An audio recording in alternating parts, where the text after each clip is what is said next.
এমনভাবে রান্না করি, আমার তো আর দেরি হয় না। আমি রান্না অবস্থায় চুলা থেকে তুলে আগে খাওয়া শুরু করে দিই। মানে আমার এত বেশি ভাল লাগে আর কালারটা এত বেশি সুন্দর হয় আমি যেভাবে রান্না করি।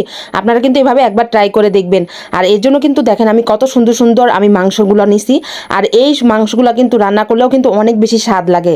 তো আপনাদের কাছে অনুরোধ, আমার চ্যানেলটি ভালো লাগলে, আমার অনেক মজার মজার রেসিপি আছে, অনেক মজার মজার ভর্তার ভিডিও আছে। আর হ্যাঁ, আমি অনেক কষ্ট করে ভিডিও বানাই আর অনেক সহজ রেসিপি চেষ্টা করি, আর চেষ্টা করি যে সে রেসিপিটা অনেক মজার হয়।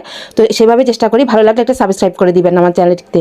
তো এই জন্য কিন্তু আমি প্রথমেই কয়েকটা শুকনা মরিচ নিয়েছি। আমি সবসময় চেষ্টা করি বাটাবাটি কিছু দেওয়ার, তাহলে কিন্তু এটার স্বাদ দ্বিগুণ বেড়ে যায়।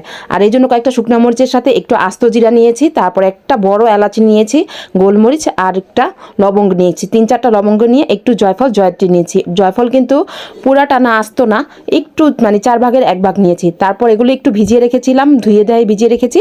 আর এখন এটা আমি, এই পানিটা ময়লা না কিন্তু, আমি ভিজিয়ে রেখেছি যার কারণে এটা কিন্তু এমন হয়েছে। আর এই পানি দিয়েই কিন্তু আমি পুরা মশলাটা বেটে নিব। আর এতটুকু মশলাই কিন্তু এটার স্বাদ দ্বিগুণ বেড়ে যাবে। এক্সট্রা কোনো ঝাঁঝামেলার দরকার নাই। আর অনেক মাংস যখন রান্না করবেন তখন চেষ্টা করবেন এভাবেই রান্না করার।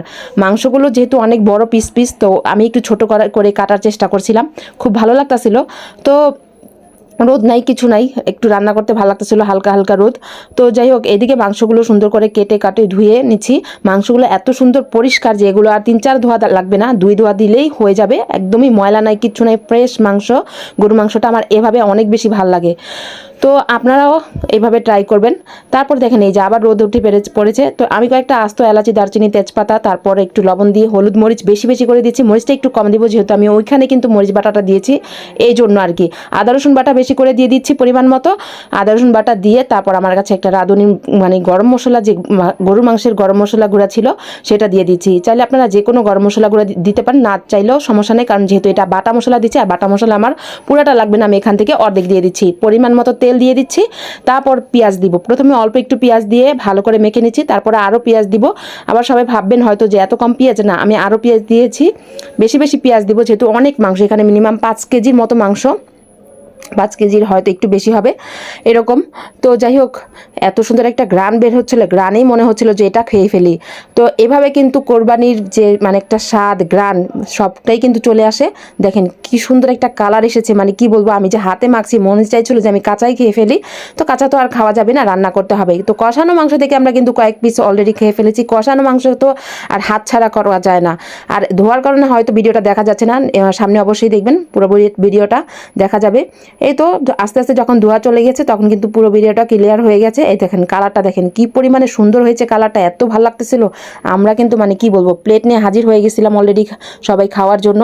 তো ওই ভিডিওটা স্কিপ করা হয়েছে। তো এইদিকে এই যে মাংসটা কিন্তু প্রায় হয়ে গেছে। দেখেন কালারটা, দেখেন কি সুন্দর একটা লোভনীয় কালার হয়েছে। আর আমি কিন্তু এটা খিচুড়ির সাথে খাবো, আমার অনেক বেশি ভাল লাগে। আর এমনিও ভাল লাগে আমার কাছে, মানে কষা মাংস খাইতে সেই লেভেলের মজা লাগে। তো খিচুড়ির সাথে নিয়ে বসে গিয়েছি, সব কিছুর পরে, অনেক পরে আমি এটা বসেছি। তো যাই হোক, কারণ আমার এছাড়াও রান্নাঘরে পরিষ্কার অনেক কাজ থাকে। তো কেমন হয়েছে আমার আজকের রেসিপিটি অবশ্যই কমেন্ট করে জানাবেন। আর অবশ্যই অবশ্যই আমার চ্যানেলটি সাবস্ক্রাইব করে দিবেন, এটা আপনাদের কাছে আমার অনুরোধ। অনেক কষ্ট করে ভিডিও বানাই, দেখেন কালারটা কী পরিমাণে লোভনীয় হয়েছে। এখন বলেন আপনাদের কি খেতে ইচ্ছে করছে নাকি? নিশ্চয়ই অনেকের খেতে ইচ্ছে করছে, তাই না? আল্লাহ হাফেজ।